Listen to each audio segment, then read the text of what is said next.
This is Petey Williams, the Canadian Destroyer, and you're in the Wrestling Epicenter. You're listening to Interactive Wrestling Radio, featuring the interactive interview, courtesy of WrestlingEpicenter.com.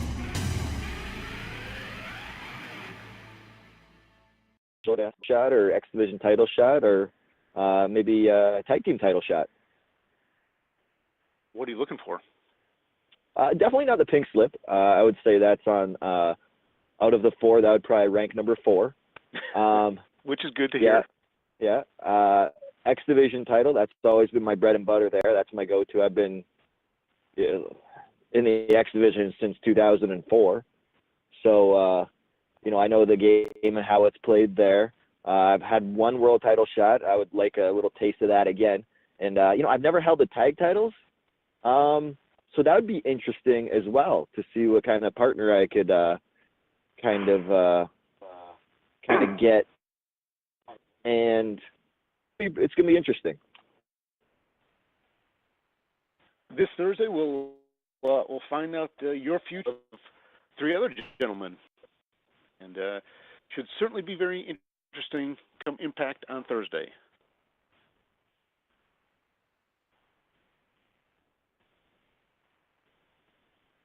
Petey, how are things going otherwise for you? What else is on your mind these days? Oh, I mean, lots of stuff. I just doing everything I can with wrestling. Traveling with Impact as well, doing the one night only. I guess you could call them pay-per-views, but they're mostly live on Twitch or the Global Wrestling app there. So just loving those things. I know we're doing a lot of shows in Canada. You know how much I love wrestling in Canada in front of my home country. Working on a podcast myself with my co-host Dunne. We just had some good guests on and stuff like that. We just got with iHeartRadio, which is a big deal for us. So I'm working on those things, and then just waiting for excited for the future of Impact as well. I know we're going back down to Orlando to film a bunch of shows, but also I know they already announced that we're going to be going back to Canada for a handful of TV tapings as well. So I'm really excited for that. Well, as you mentioned, April 22nd, Redemption live on pay-per-view. Then we do a few TV tapings for the next few days afterwards, and then June 1 and 2, we're up in Windsor. Should be a lot of excitement upcoming. Yeah, Windsor, that's my hometown. The place where we'll be filming. I mean, that's where I actually went to school. We did one of our one night only pay-per-views that aired, I believe, last Friday on Twitch. That was a good event. I mean, good seating, good production and all that kind of stuff, good fans. So I'm really looking forward to, taking the TV tapings on the road, definitely. What's bigger in Windsor, the Petey Williams statue or the Scott D'Amore statue? Bigger physically, obviously, the Scott D'Amore statue. Bigger as in attendance that people, go to see, definitely my statue. Yep. All right. Well, I look forward to seeing that with you. We'll get a photo and maybe even hit Tim Hortons up in Canada. Yeah, we'll order a large double from Tim Hortons, definitely. Perfect. Sounds good. Media, we can open it up for questions for Petey Williams right now. As always, I ask you to identify yourself, your media outlet, and please only one question at a time for Petey.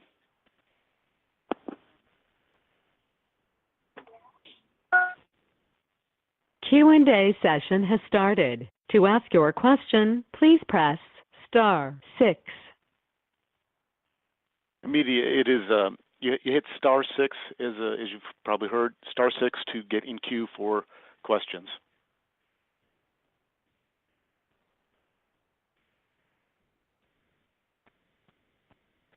Hello. Hello. Hi, Petey. This is Coach Pia.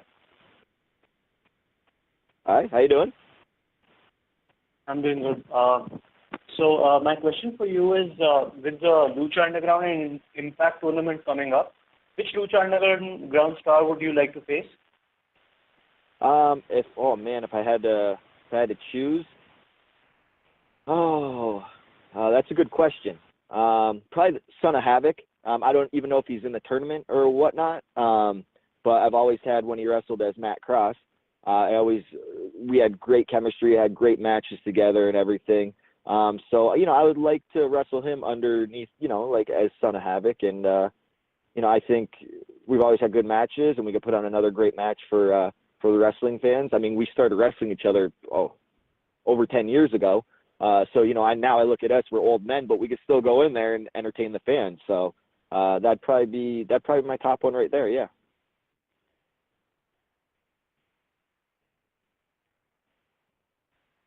Hey, Petey, John Corrigan from the Wrestling Estate here. I wanted to ask you about, you're still under a year since your comeback to Impact Wrestling. How's it been so far? It's been well under a year. August is when I came back.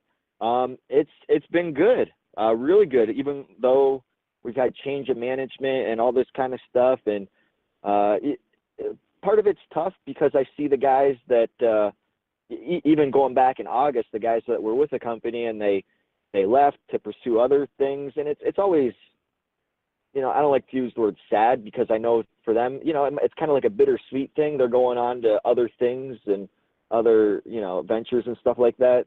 But I always hate to see people leave. I remember, when I first left Impact, I hated that I had to go and leave, like, kind of like your wrestling family. And I always hated to see people to go, but I understand that's what the business does to evolve.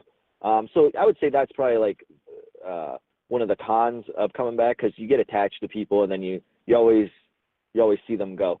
The benefits, though, I mean, I love all the new faces, new matches that I get to have and all that kind of stuff. I look at guys that are, younger and come up to me and they're like, "Hey, Petey, I used to watch you when I was in high school on Impact and stuff like that, and now I'm wrestling them." So I remember saying that kind of stuff to guys like, like Jerry Lynn or whatever the case may be. Like, I used to watch you, and I always looked up to those people. So, it's kind of weird being in that spot now where, the younger X Division guys or the younger talent is looking up to me. But I really like being in that spot as well because, I'll do whatever I can to help them and their career and their character get over.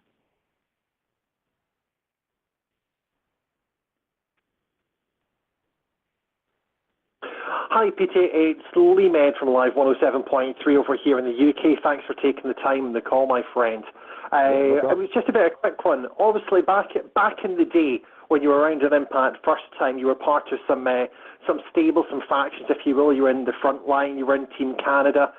In the wrestling world, they seem to have disappeared, and now they're starting to make a comeback. Do you feel that there's still a place for that stable, that faction in modern wrestling storytelling? Yeah, and I was just discussing this with my one of my buddies as well. I think I really liked when there were stables and factions in wrestling. Going back to when I was in high school and stuff like that. When wrestling, I would say, was at its peak, like huge ratings and stuff like that with WWE and WCW before Impact was even around. And there was, all these factions and stables and stuff. And it was just so cool because you're like, oh, what stable's going to pop up? Who's going to be, the next faction and all that kind of stuff. So I really like it, especially if you have a really deep roster with a lot of members on your roster. It's good because say if you have a faction of 3 or 4 guys, maybe all of them can't get a match on a show, but they can still make an appearance. Maybe one guy's wrestles and then the faction kind of is there for support and stuff like that. But I really enjoy it just because there's so much dynamic you could put into it storytelling wise, because and that's how other people get over as well. Like you can have a guy that's relatively new or is not over or something like that, and he's in a faction and they slowly build him up and he already has that rub from, the leader of the faction and stuff like that. And that's how, big stars are made and everything. So, I really liked that. I remember going back to Team Canada. It was myself. I was the captain. Then you had Scott D'Amore. And, who was the first breakout star to that? It was Eric Young. They weren't expecting him to be the breakout star, but he played the super Eric character, and like his character was he was afraid of everything, his own pyro and stuff like that. And he broke out to be a star of that faction. And they weren't banking on that. Had he not been in that faction, would he have been a breakout star? I mean, who knows? I mean, maybe yes, maybe no.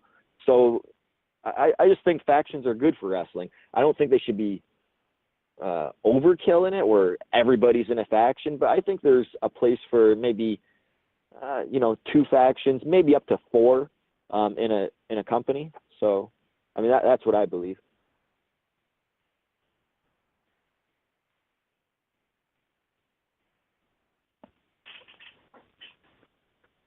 Hi, Petey. It's Oliver Neuman here from Broken But Glorious Wrestling Podcast. Hi, how you doing? Yeah, I'm doing good, thanks. How are you? Good. My question is, a lot of wrestlers have come through Scott D'Amore's training school, including yourself. What is it about Scott D'Amore and his training that, can get a wrestler ready for Impact Wrestling or beyond, taking on the big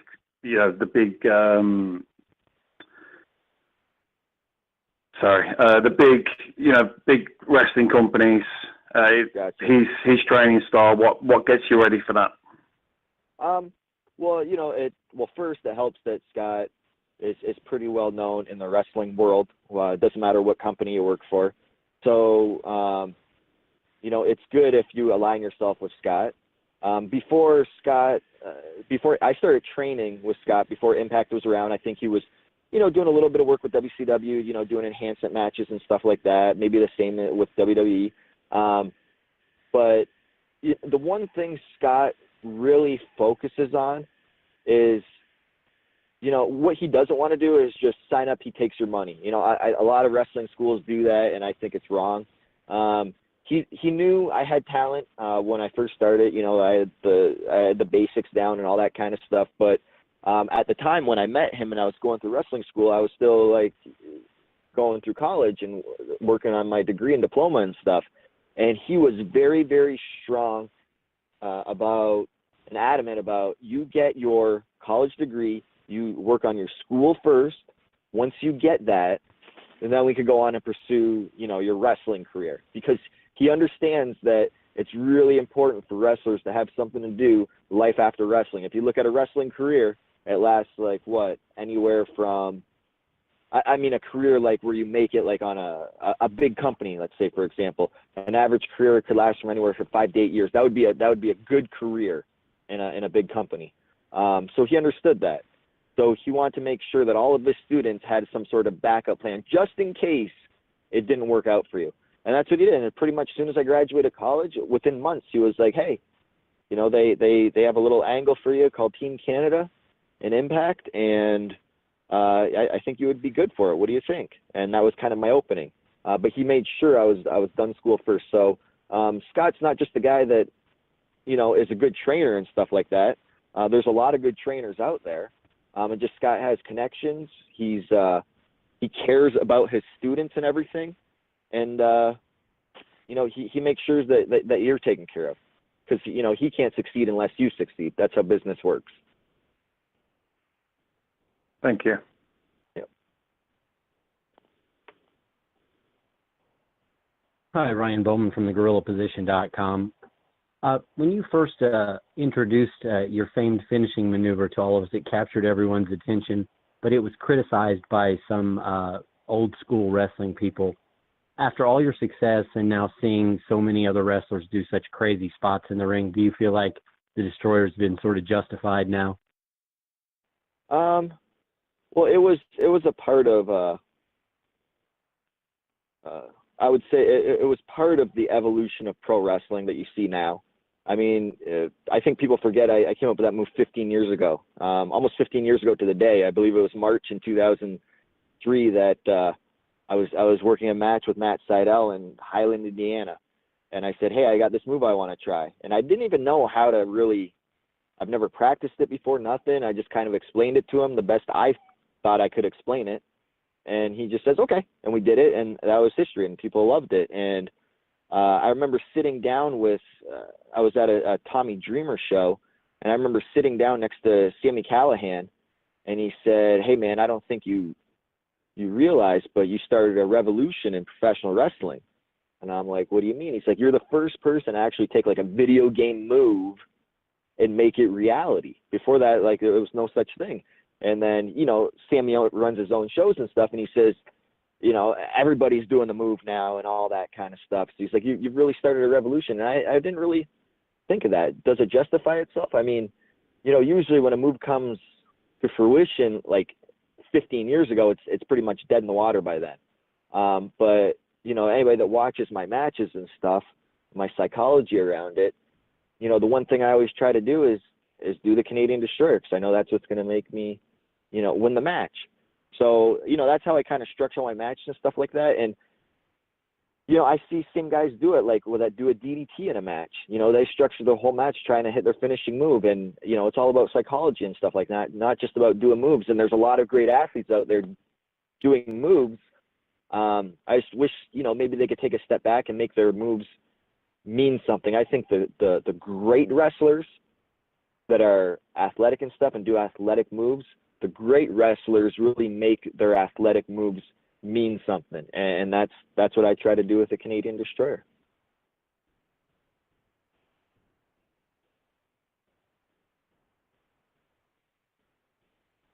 Hey, Petey, John Corrigan again from the Wrestling Estate.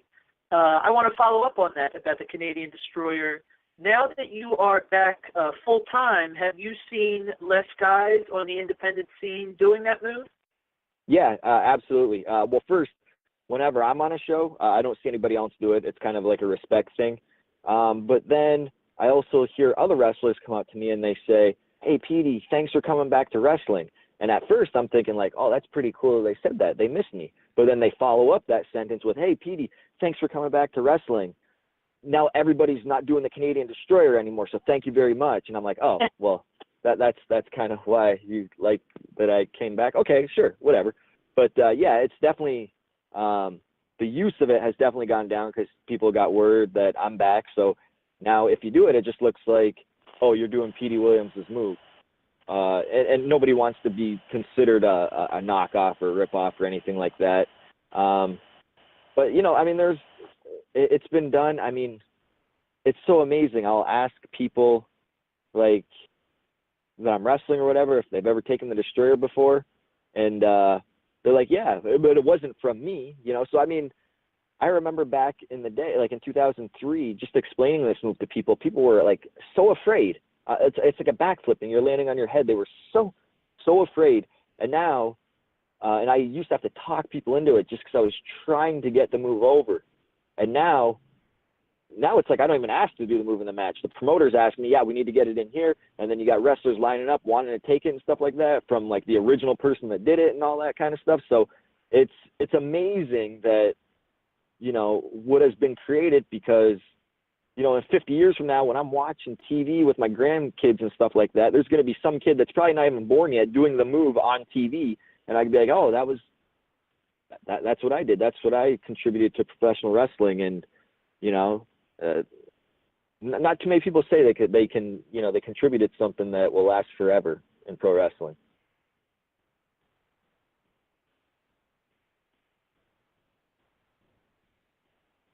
Hi, Petey. This is Nick Hausman from WrestleZone.com. Thanks very much for taking the time to chat today. Yeah, no problem. Now, obviously, you are no stranger to Impact TNA, and you're back with the company now. I just wanted to know, from your perspective, what are the biggest differences now with this run in the locker room and management and the roster than previous runs you've had in the company? The biggest difference, I would say the scheduling of the shows. I back, we'll say from 2004 to 2009 when I was there, we would film like a show on Monday that would air on Thursday, and then we would film a show on Tuesday that would air the following Thursday. So we're filming two shows, so it was really easy to keep the storylines in place of what you were doing with your character and all that kind of stuff.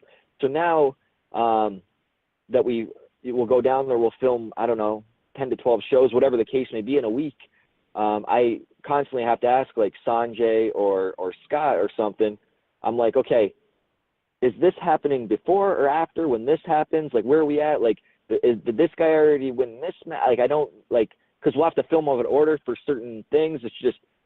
It's a scheduling nightmare pretty much for like Sanjay and Scott and Don and Jimmy Jacobs and stuff like that. I understand that. And just to keep everything straight, it's really difficult. So I would say that's like the biggest change, and I would say that's the biggest challenge too, because I'm trying to remember where we're at in the show and all that kind of stuff, because certain things haven't aired yet and all that kind of stuff. I would say that's the biggest change. Also, going to Canada as well. I want to say prior to the past year, we've only been to Canada like maybe a handful of times for pay-per-views or house shows or TV tapings and all that stuff. And then, you look at Bound for Glory last year in November, we did a whole week in Canada. And then we just did some one-night only pay-per-views in Canada. And it's good to see them branch out outside of the United States and into Canada and stuff like that. So, I mean, I would say those are the biggest difference, just the scheduling and the locations of filming.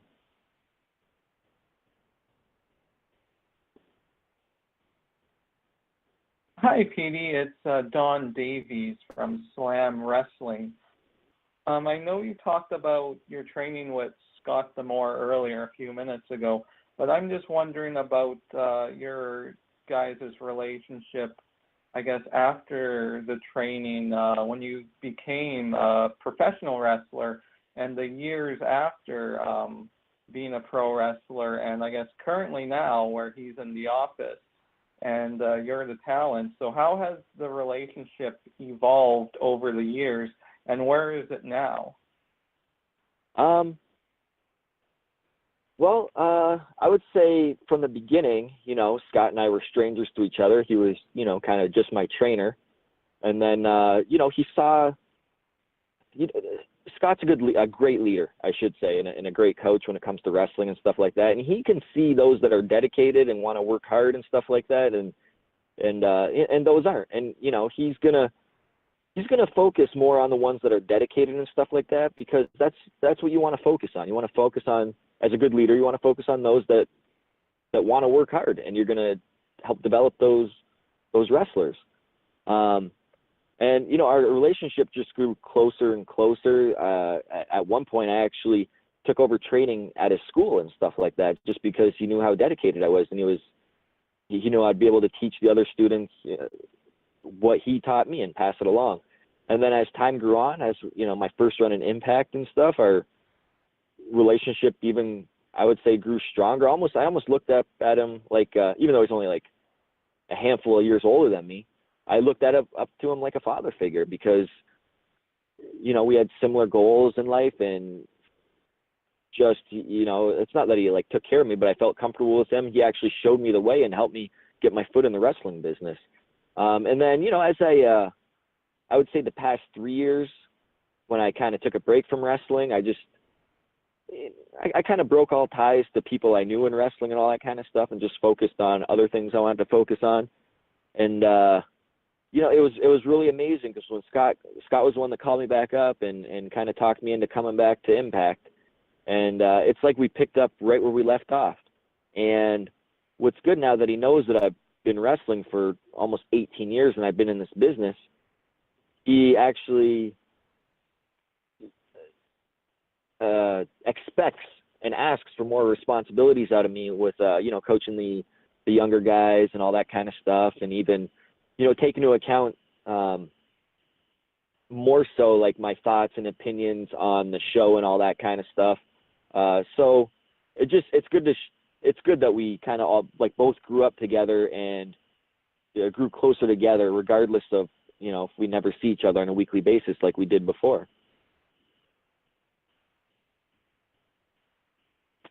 Petey, we have a email question in from Luis Morales. Mm-hmm. If you get the tag title shot tomorrow night via Feast or Fired, who will you pick as your partner?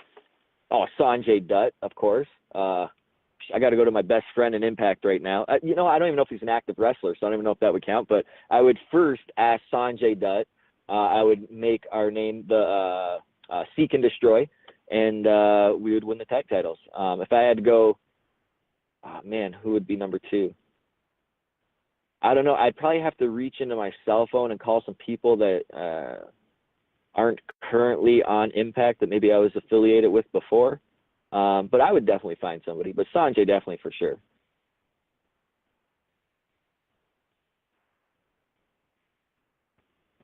Hi, Petey. David Dunne with the New Zealand Pro Wrestling Informer. There seems to be a lot of buzz around Impact's Twitch channel in the lead up to the Impact versus Lucha Underground event, and then, for people like me.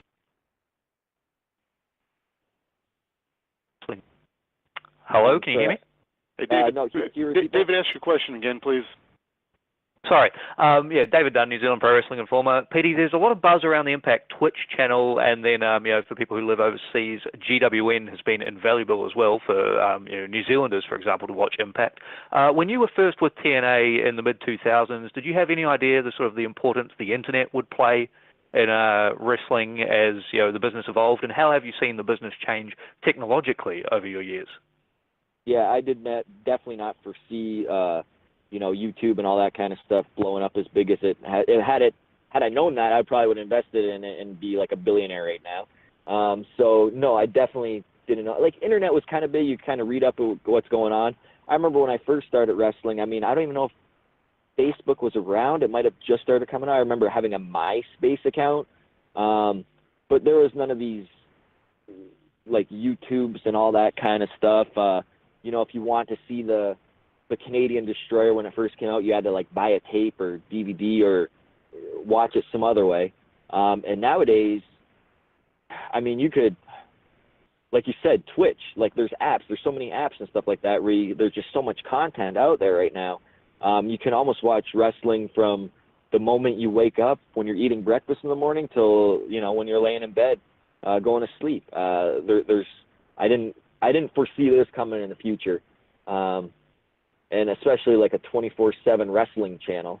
I remember when, I don't know, probably like 13 years ago or so in the UK, I believe there was something called the Wrestling Channel. And I thought that was like groundbreaking. I'm like, wow, you guys actually have a channel on your television set on cable where you can watch wrestling 24/7. That is like awesome, I thought. But you always had to watch whatever was on. Now you have like a pick, like what year do you want? Oh, you want 2008? Okay, 2008. Which paper? Which show? Like it's so crazy all the things you can watch now. So I definitely didn't foresee that coming, and it's had a huge impact on wrestling, and especially like new guys getting signed to whatever company. They can almost become stars before they're even on TV. Because there's so much content out there with YouTube and stuff like that, you could look them up and be following them around, and you don't have to worry about trading tapes anymore and waiting for snail mail and all that kind of stuff. So, I would say for wrestlers, it's definitely helped. You can keep in touch with fans all the time. I don't know, social media is a crazy thing.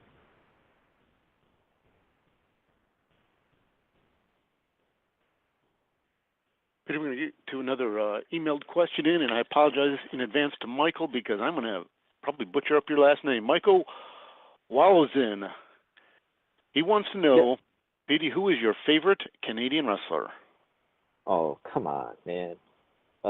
Bret Hart, obviously. I would say, growing up, I've always been a Bret Hart fan. You could tell by, I do the sharpshooter. That's like my go-to submission move and all that kind of stuff. And, I've been playing a pro Canadian character since 2004. So, yeah, definitely he's had a huge impact. And just, even when you watch just so much of the little things that he does, like technically wise, he was great executing moves and stuff like that. Even like when his selling, his subtleness and everything just adds so much to his matches and everything. And even when he used to speak on the mic to the fans, you actually, even though he didn't have any like big, best there is, best there was, best there ever will be, he had the one catchphrase, but when he spoke with such conviction that you believed him. Like, I remember that whole Canada versus U.S. thing, you believed, and like the fans believed too, like, wow, this guy, really loves his country. And, I feel the same way. I really love Canada. That's where I'm from. I think any Canadian is very patriotic. And, I would say he's definitely my favorite Canadian wrestler of all time. Have you met him? Oh, yeah, numerous times.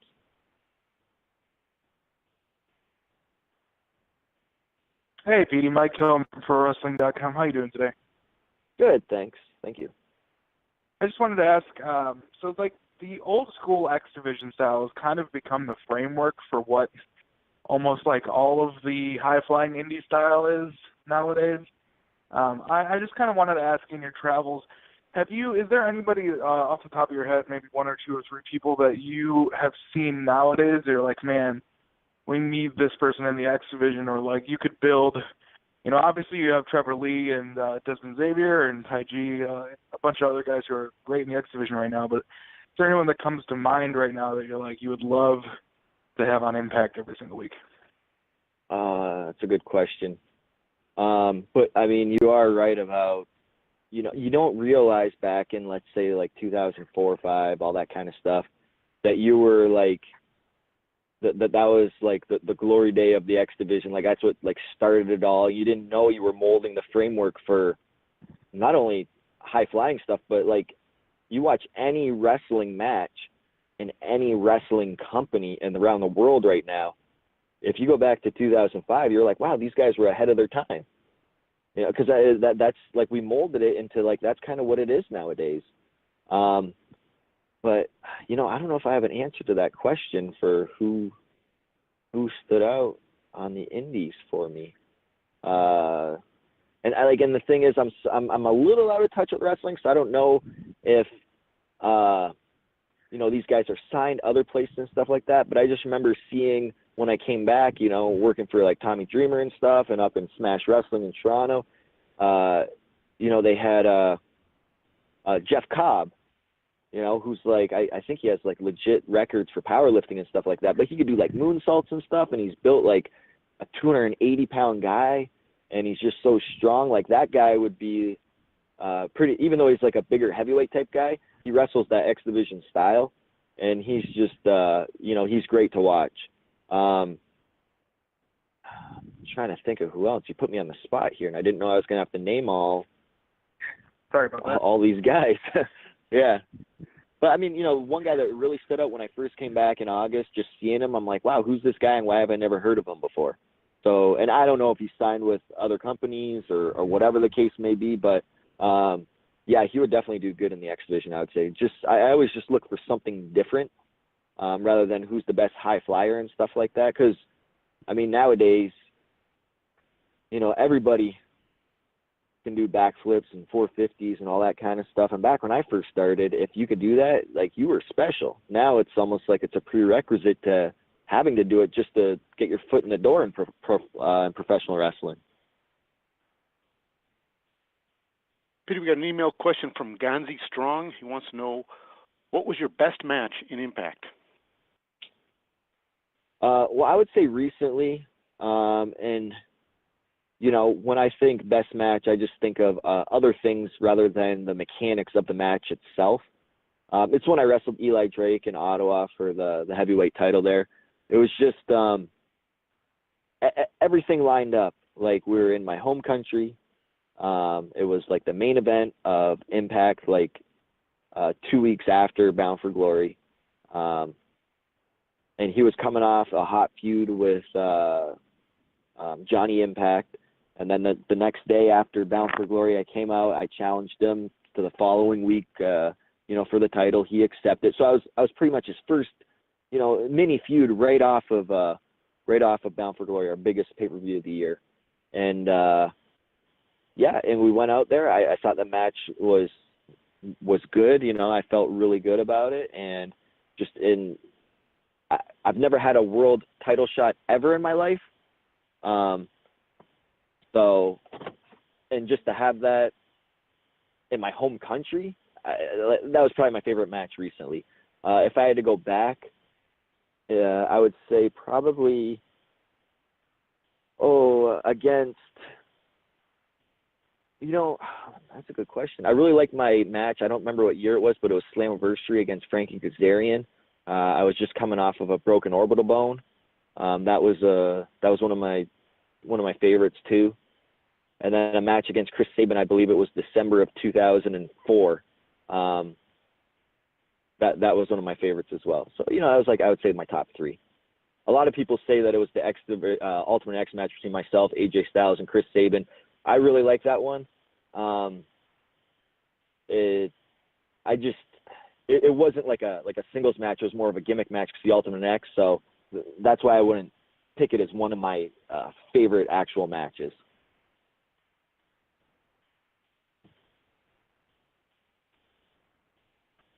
Hi again, Petey. It's Oliver Neuman here from Broken But Glorious Wrestling Podcast. And the question I wanted to ask is there any X Division legends from the past, if you could, bring them back into the new X Division in Impact Wrestling? Who would you bring? That's another good question. That was like, who would I want to see in the X Division? Man, I wish I had these lists. You know, if you gave me some time to actually go through and think about it, I could probably answer all these. I always liked Low-Key. I remember, and I've told this to him to his face. I said, I didn't like wrestling him before. I didn't understand his style. It was difficult and stuff like that. But by the end of his one run there, when he was Senshi, man, I almost cried when he left because I loved wrestling him by the end of his run there. So, I always hate to see him go. Obviously I would like Low-Key back. Amazing Red too. I don't know what he's up to nowadays, but man, I love me some Amazing Red. Let's see, who else? I mean, I would say those two are the top, and then obviously all my buddies I'd like to have back there, but they're under contract other places. So yeah, I mean, I think that's Low-Key and Red. Cool. Thank you very much. Yeah, no problem. Hi, Petey. This is BQ from the Impact Lounge. I've got kind of a two-question for you, or a two-parter, I should say. So last time we spoke to you, I don't think you were so sure you were going to be around past the post-Bound for Glory tapings, and here we are in March. So how did it come about that you're still here with the company? And then the second part is, how's it been for your kids to see you on TV, and how's it been knowing that they're watching you, especially with these great Canadian reactions that we see? So the first part, I just never know what the next day is going to bring after, a certain set of tapings. I'll tell you, I've already spoke with Impact. I will be at, Redemption in April, and the set of tapings after that. And after that, nothing's set in stone. So I don't want to say I'll be here for, I have a 3-year contract or anything like that. So expect me to be here for 3 years. I can't say that. But what I can say is I'll be at the next set of tapings. That's for sure. I'm already locked in for that. Then the second part, what was the second part of the question? I was saying, kids, how is, right? their reaction, and then just you, knowing that they're watching you. That's been pretty special, because that's been part of my part of what the more kind of got me to come back. He's like, I thought your kids might want to see what you used to do. So it's good. I remember, my wife, we had a local show kind of, but it was aired for a one night only, just pretty close to my house. And it was great seeing that. She brought all 3 kids, and just to see their dad, even though we were in the U.S., when I came out of the crowd, the big reception I got, we were pretty close to Canada, but so a lot of Canadian fans were there. And, my kids were just like, wow, that's my daddy. Like, people are cheering for him. He's just my daddy at home kind of deal. So, man, it was one of the most, special things, it just brought a tear to my eye.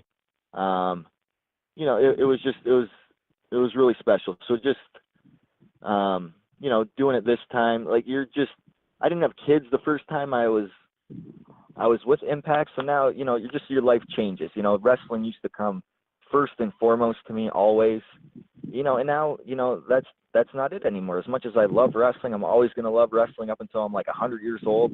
My kids, my family comes first now, and wrestling, comes second. And, but it doesn't mean that I still don't love it. I just, I love my family and my kids more. All right. Thank you. Yep.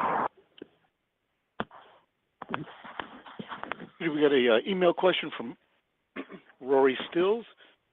He's asking, what is your opinion of Sami Callihan's no remorse attitude toward the incident with Eddie Edwards and the baseball bat? And I talked about this in my podcast. And you guys can check it out if you want my, full long opinion of all that kind of stuff. But, I'll just say in short, accidents happen. Having no remorse, if that's what, Sammy truly believes, that's the type of person that Sammy is, I guess.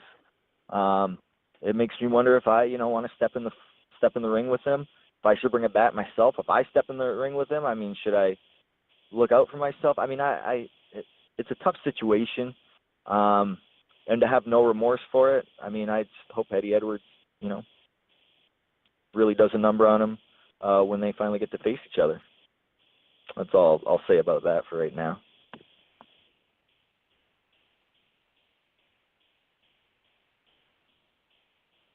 Hello? Yeah. Hello. So, Petey, as a pioneer of the X Division, what are your thoughts on the current X Division roster, and who do you think has the most potential to shine? Right now, currently? Yeah. I really, really like Trevor Lee. I think he brings a different dynamic to the X Division. He's so athletic and stuff, but he's, he can also wrestle the heavyweight style. Like, he's kind of that in between.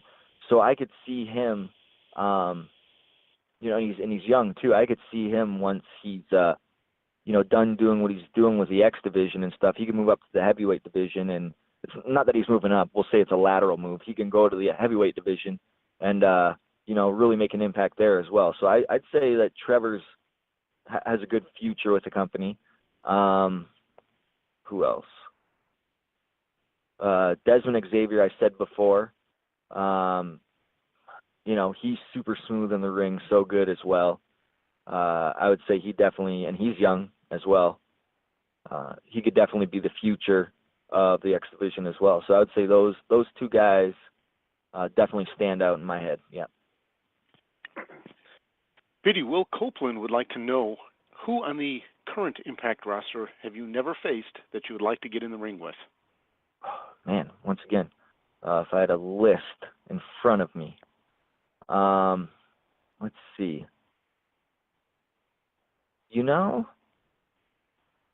If I won the tag team title shot, I would like to face the current LAX. I've feuded with the former LAX before, so I'd like that. Let's see.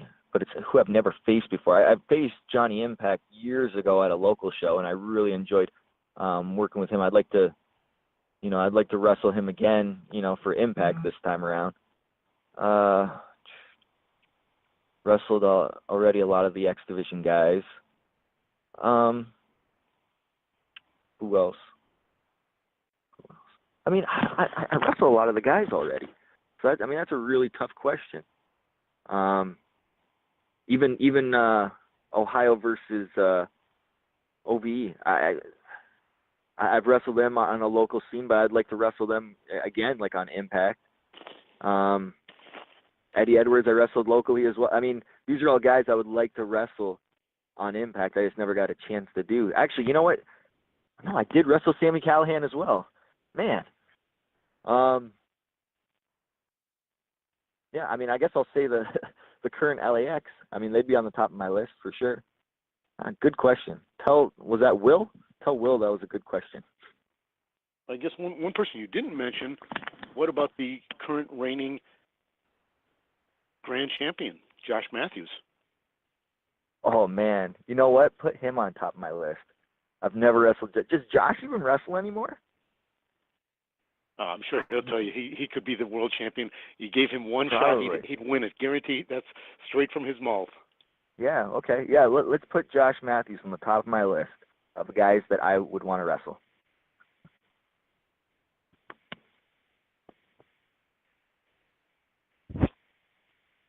Ryan Bowman from thegorillaposition.com again. Impact's going to be facing off with Lucha Underground on April the 6th. Your thoughts on Lucha Underground, not only the in-ring style, but also the way that it's produced and shot? yeah, it's a different dynamic, and I kind of like it because it stands out, and I think that's the reason why they get a lot of notoriety on, like, just in the media and stuff like that. It's because it's not shot like a typical wrestling show. It's more like produced, I don't want to say like a soap opera, like a Latino soap opera, but it kind of is, you know, and they have wrestling mixed in with it, and it's like great talented workers in there for sure. So, I mean, I don't know. I like the product. You know, I don't know what else to say about. What I really like is that Impact and Lucha Underground are doing something together. You know, and I think it's Impact's goal, and I don't know this, but to do things with other companies, like if you saw, you know, like maybe something with like Tommy Dreamer and House of Hardcore and stuff, and you know, just Impact branching out, making, you know, kind of relationships with other companies and stuff, rather than just trying to battle other companies. I think that helps the wrestling community and help the wrestlers work in, you know, other places that they want to work. So, you know, I really like their business model and, you know, how they produce their show. Yeah.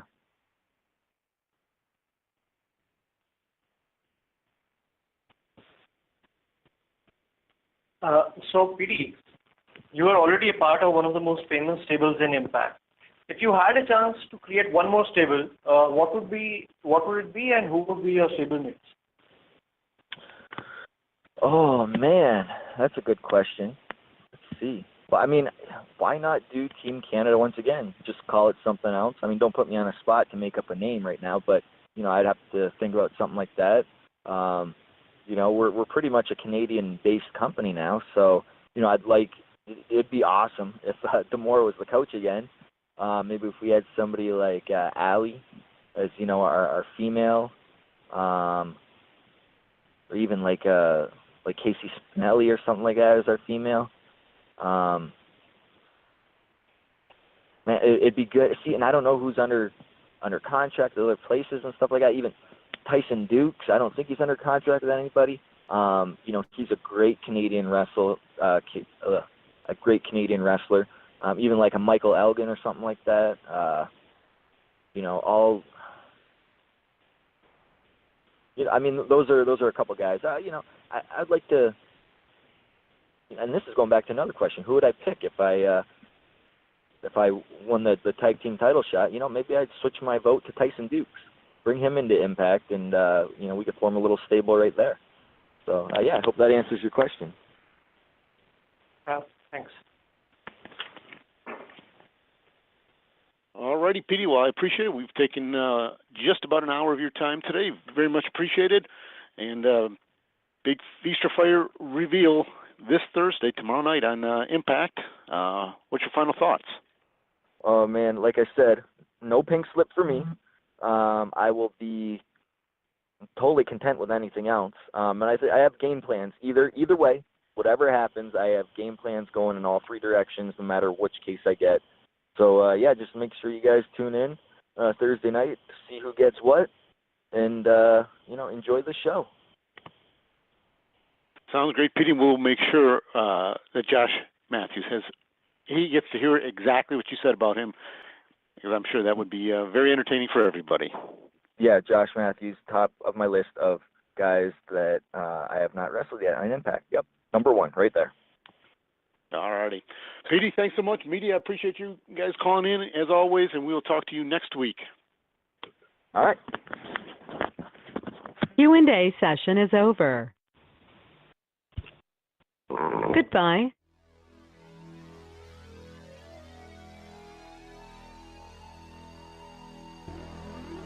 This is the Wrestling Epicenter.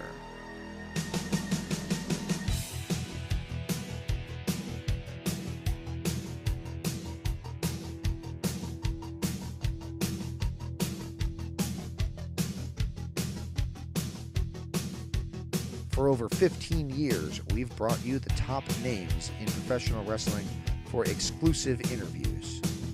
Everybody you see here has been interviewed by our site. But we're more than just interviews. So be sure and check out WrestlingEpicenter.com for news, results, information, and of course, our store. WrestlingEpicenter.com, your #1 source for wrestling information.